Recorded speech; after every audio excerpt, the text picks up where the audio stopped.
2 years ago, democracy faced its greatest threats in the Civil War, and today, though bruised, our democracy remains unbowed and unbroken. We are back with a little State of the Union address history lesson. Don't worry, we are not the ones giving it. Ali, he doesn't even know the name of the quarterback on the Eagles. No, we have none other than presidential historian, our dear friend Michael Beschloss. Michael, what was your biggest takeaway from the address? Because I will say for the last few years, you have been talking about how worried you were about the climate of the company, the country, where we're headed, the way people are speaking. Tonight, I have a feeling you had a different observation.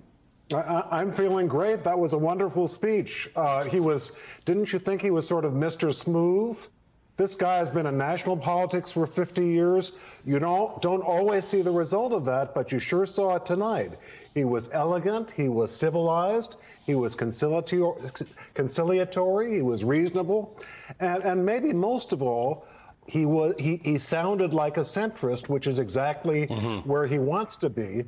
And after this performance tonight, and I don't know if everyone stayed on to listen to Governor Huckabee Sanders, but after Joe Biden's speech, which was quite mild and almost lovable, with a lot of proposals that a lot of people are going to like, Governor Huckabee Sanders goes on and says, in 2 years, the Democrats have destroyed everything, and woke mobs are running all over the country.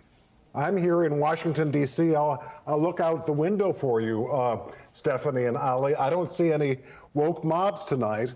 I just don't know what speech she was listening to, and I wonder if that speech probably was written before she had any idea what the president was going to say.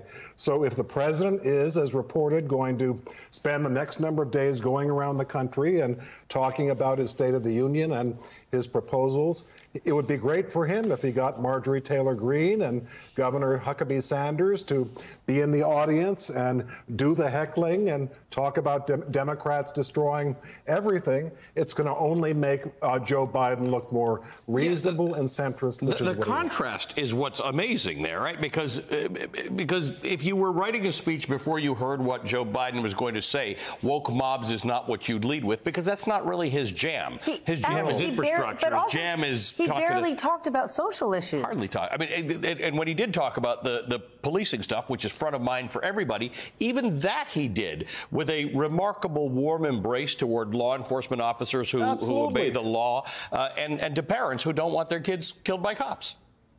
That's for sure. And, you know, I guess if I could suggest a lesson, if you're going to heckle a president, the heckling has to have at least a vague connection to reality, which neither of those two hecklers really had tonight. And the other thing this made me think of is, I'm not arguing that Joe Biden is Harry Truman, but Truman at the beginning of 1947 had to give a State of the Union. As you both know, you modestly say that you're not going to give the history lesson, but you could do this just as well. He had just lost Congress to the Republicans for the first time in 16 years, so faced a hostile Congress. What did he do? He didn't say, you're bad people. He said, these are the things I want to do, but I'd like to work together. Sounded very much like Biden tonight. And you look at Truman's record in 1947 and 1948, he stood the line on rolling back the New Deal, which a lot of Republicans wanted to do. He tried to resist. But at the same time, as you both know, those were the 2 years in which America decided what strategy it would use to wage the Cold War, stop the Russians in Europe, and stop them from taking over the world. Republicans and Democrats and Harry Truman worked together. And it sounded very much like the mood music tonight to me. All right.